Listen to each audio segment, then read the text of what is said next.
저의 연애 시절 예지 씨는 제가 신학을 전공한다는 사실을 알고 고민에 빠졌습니다. 왜냐하면 예지 씨 자신에게는 신앙이 없었기 때문입니다. 그러니까 이제 신학생 남자친구한테 이제 계속 잔소리를 들을까봐 걱정을 한 것 같아요. 그러나 제가 얘기해주는 어떤 신학 얘기들을 들으면서 오히려 예지 씨는 자신의 불신앙의 확신을 더욱 가지게 되었습니다. 그녀는 사실 신앙이 없었던 것이 아니라 지금까지 교회에서 들려줬던 이야기들을 믿지 않았던 것이었습니다. 예지 씨는 이제 앞으로 음악을 전공하는 대학원에서도 음악 수업을 들어야 되는데 신학 수업을 들으면서 무섭게 성장해 나갔습니다. 당시 온누리교회에 다니고 있었는데 이제 온누리교회에서 하는 이야기들을 들을 수 없을 지경까지 이르렀습니다. 결국에 이제 그곳을 떠나서 어디로 왔죠? 네, 여기로 왔는데요. 네, 이 이야기는 이제 그 온누리교회를 떠날 때 이 담당 전도사가 들려줬던 이야기입니다. 이미 아들이 있는 한 아버지가 있는데 이 아버지가 아들 하나를 더 입양을 했습니다. 그러니까 친아들과 이제 양아들이 있는 거죠. 근데 양아들은 아버지한테 더 사랑을 받기 위해서 공부도 열심히 하고 의젓하게 행동했답니다. 근데 반면에 이 친아들이란 놈은 맨날 떼만 쓰고 어리광 부리고 투정만 부리고 이렇게 지냈대요. 자, 여기서 그러면 이 아버지는 이 두 아들 중에 누구를 더 사랑하시겠습니까? 누구를 더 사랑할까요? 근데 그 전도사님 말로는 이 떼쓰는 아들을 더 사랑하게 된답니다. 그러니까 이 말인즉 하나님에 대해서 더 공부하고 더 알기 위해서 수준을 높여가는 그런 사람이 아니라 그냥 떼쓰고 울부짖고 기도하고 하나님에게만 매달리는 그런 사람을 더욱더 하나님은 사랑하신다라는 이야기입니다. 저는 이 이야기를 듣고 매우 화가 났습니다. 왜냐하면 이 이야기는 단순한 이야기가 아니라 평신도들의 성장 가능성을 제거하고 지배하려고 드는 어떤 종교 권력의 책략처럼 보이기 때문입니다. 마치 국민들이 아직 의식 수준이 되지 않았다면서 대통령 직선제를 반대하던 어떤 사람들처럼 말입니다. 그래서 오늘의 주제는 성장입니다. 우리는 어디까지 성장할 수 있을까요? 물론 여기에서도 성장을 원하지 않는 분이 계실 수 있겠지만 이 자리는 적어도 성장을 제가 권해드리고 요하는 자리니까 이해해 주시기 바랍니다. 우리는 어디까지 성장할 수 있을까요? 우리가 예수의 제자들처럼 될 수 있을까요? 간혹 이제 성서에 나오는 여러 믿음의 인물들이 있는데 우리 보면서 내가 이렇게 될 수 있을까? 이런 생각 한 번쯤 해보시 않으셨어요?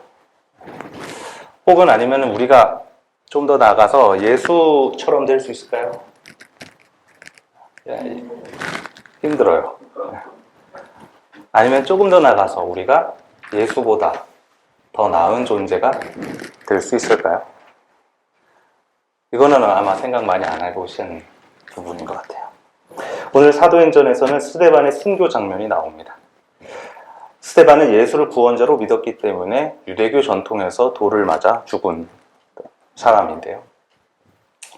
이 장면에서는 성장한 사람의 모습과 성장하지 못한 사람의 모습이 대조되면서 나옵니다. 스데반은 죽기 전에 하늘의 하나님의 영광과 그 옆에 서 계시는 그리스도를 눈으로 보게 됩니다. 그래서 사람들한테 저기 보십시오. 하나님이 저기 계시고 그리스도가 옆에 있습니다. 이런 말을 해가지고 사람들이 이걸 계기로 돌을 던지게 되는 건데 성장한 어떤 스데반과 같이 성장한 사람들은 하나님을 바라보게 됩니다. 반면 성장하지 못한 사람들은 하나님을 보고도 십자가에 매달아 죽여버리는 것입니다.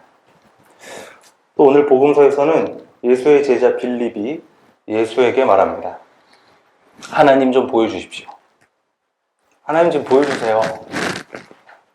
거의 이 시점이면은 이제 예수가 잡히기 전날 밤이기 때문에 예수랑 이미 지난 지가 굉장히 꽤 됐거든요. 근데도 빌립은 하나님을 못 봤나 봅니다. 하나님 좀 보여주십시오.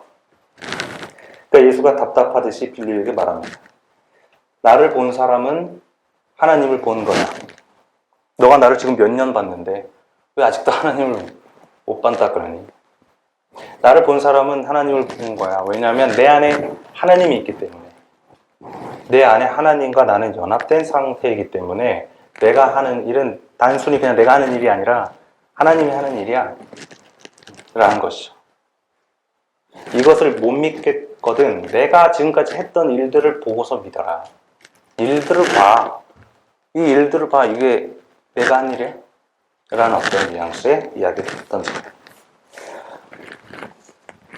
우리가 하나님의 일을 한다는 것은 우리도 가끔 하나님의 일을 한다고 우리가 말하는데요. 우리가 하나님의 일을 한다는 것은 여기서 수행비서가 명령을 따르는 것과는 전혀 다릅니다. 우리가 하나님의 충성된 종으로서 그냥 이 명령을 따르는 어떤 주종 관계, 저는 하나님과 저의 관계를 절대로 이런 관계로 생각하지 않습니다. 오히려 이런 관계에 대한 인식은 저의 성장 가능성, 우리의 성장 가능성을 제거해 버리고 말 것입니다. 여기서 우리가 하나님의 일을 한다는 것은 나의 생각과 하나님의 생각이 결코 다르지 않다는 것을 의미합니다. 내가 하는 선택이 하나님의 선택과 결코 다르지 않고 내가 하는 말이 하나님의 말과 다르지 않고 우리가 하는 행동이 하나님의 행동과 결코 다르지 않다는 것이죠. 다시 말해서 이런 관계의 모습은 하나님과 나는 결코 다르지 않다는 것을 의미합니다. 예수는 하나님과 결코 다르지 않았습니다. 예수는 정의의 하나님이 다스리시는 하나님의 나라를 꿈꿨고 가난한 사람들이 굶주리지 않는 어떤 나눔의 공동체를 이루려고 했습니다. 이 예수는 시키는 일을 하면 뭐든지 다 하는 그런 하나님의 단순한 사자가 아니라 하나님 자체입니다. 더욱 충격적인 것은 예수의 그 다음 말입니다. 우리 한번 같이 읽은 본문 12절을 다 같이 한번 읽어볼까요? 14장, 요한복음 14장 12절입니다. 시작. 내가 너에게 말한다. 나를 믿는 사람은 내가 하는 일을 너도 할 것이요 그보다 더 큰 일도 할 것이다. 네, 더 큰 일을 한다고 합니다.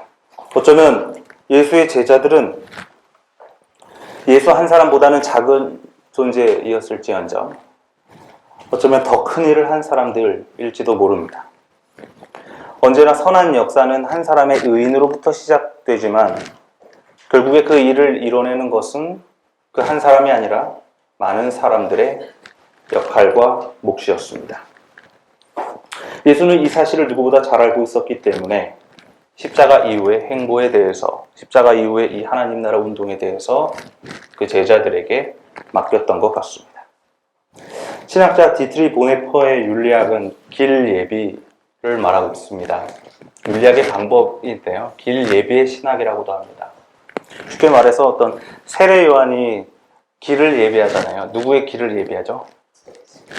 어제 오실 그리스도의 길을 예비합니다. 와 같이 우리의 윤리적인 행동들도 곧 오실 이의 길을 예비하는 것이다 라고 이해하면 될 것 같아요. 조금 더 깊게 들어가면 보네퍼는 궁극적인 것과 궁극 이전의 것을 나눕니다. 죄송합니다. 이런 말을.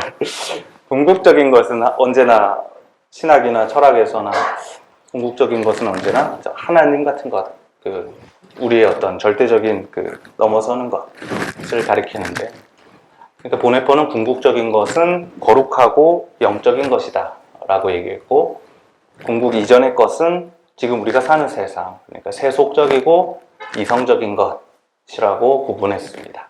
그러니까 우리가 사는 세상은 지금 궁극 이전의 세상인 거죠. 근데 우리가 여기서 무슨 행위를 하는데 궁극 이전의 행위를 할 때 그것이 궁극적인 것을 위할 때만이 그 윤리적인 가치를 가진다라고 얘기했습니다. 그러니까 쉽게 말해서 우리가 세속적인 일, 예를 들어서 밥을 먹거나 뭐 돈을 벌거나 또 돈을 쓰지 않습니까? 이러면서 우리가 살아가는데 이런 행위들 중에 궁극적인 것의 도래를 준비하고 기다리는 행위만이 윤리적인 가치를 가진다는 거죠. 예를 들어서 평등한 세상을 꿈꾸면서 가난한 사람에게 빵을 나눠주는 것. 빵을 나눠주는 것은 세속적인 행위인데 평등한 세상을 기다리는 거고 준비하는 거고 그것을 앞당기는 거고 그런 어떤 이론입니다. 그러나 저는 오늘 우리가 그저 준비하고 기다리는 사람이 아니라고 말하고 싶습니다. 가만히 있지 않겠습니다라는 세월호의 구원은 우리에게 무엇을 가르쳐 주었습니까? 하염없는 기다림은 절대로 우리에게 진실을 가져다 주지 않는다라는 것을 가르쳐 주지 않았습니까? 그리스도인이란 예수와 같이 하나님과 연합하여 내 안에 하나님이 있듯이 하나님과 연합하여 하나님의 일을 하는 행동적 인간을 말하는 것입니다. 우리가 하나님과 같이 된다는 것은 바벨 타워를 쌓듯이 교만해지자는 말이 아닙니다. 또 자신이 하나님이라고 선전하는 어떤 사이비 교주들 같이 군림하겠다라는 말도 아닙니다. 오히려 더욱 겸손해지자는 말입니다. 하나님을 닮으면 교만해집니까? 존재론적으로 인간이 정말 그러면 하나님이 될 수 있습니까? 우리가 정말 하나님이 될 수 있어요? 그런 사례가 있어요? 이런 질문도. 이런 질문 앞에서 누구도 네 라고 쉽게 말할 수는 없죠. 왜냐하면 우리는 인간의 한계와 추악함을 누구보다 잘 알고 있지 않습니까? 저의 한계와 부족함과 추악함은 여러분들보다 제가 더 각자 알고 있지 않습니까? 그러나 중요한 것은 그 기이한 일의 가능성을 확인하는 것이 아니라 그것을 믿고 행동하는 것입니다. 예수라고 인간의 한계를 몰랐겠습니까? 예수의 제자들을, 복음서의 제자들을 보면 얼마나 부족하고 정말 얘네들한테 이 하나님 나라를 맡긴다라는 일은 한숨만 나오죠. 아직도 보세요. 지금 예수가 잡히기 전날인데 하나님 좀 보여주세요. 막 이러고 있잖아요. 이런 제자들에게 그러나 예수가 하나님 나라에 모든 기대를 걸었다라는 사실을 우리는 잊어서는 안 됩니다. 제사장 아래에서 조공을 바치듯 머리를 조아리던 이스라엘 사람들에게 베드로는 오늘 왕같은 제사장, 거룩한 민족이라고 칭합니다. 우리는 이제 모두 왕같은 제사장이고 거룩한 민족입니다. 그러므로 왕같은 교우 여러분, 경배받기를 좋아하는 왕이 아니라 찬양받기를 좋아하는 왕이 아니라 작은 생명까지도 책임을 느끼는 왕처럼 행동하시기를 바랍니다. 거룩함이라는 이름에 부끄럽지 않게 말하고 행동하시기를 바랍니다. 거룩한 민족 새민족은 그리스도를 기다리기보다는 하나님을 향해서 걸어가는 사람들입니다. 1993년 새민족교회 헌장은 교회에 대해서 이렇게 말하고 있습니다. 그리스도의 구원 사건을 이 땅에 지속적으로 재현함으로써 복음을 전파하는 것이다. 그래서 우리는 2000년 전 그리스도 구원 사건을 그냥 옛날 이야기라고 추억하고 기념하고 그냥 기억하고 그러는 것이 아니라 그것을 계속해서 이 땅에 재현함으로써 현재 구원을 이뤄내는 공동체입니다.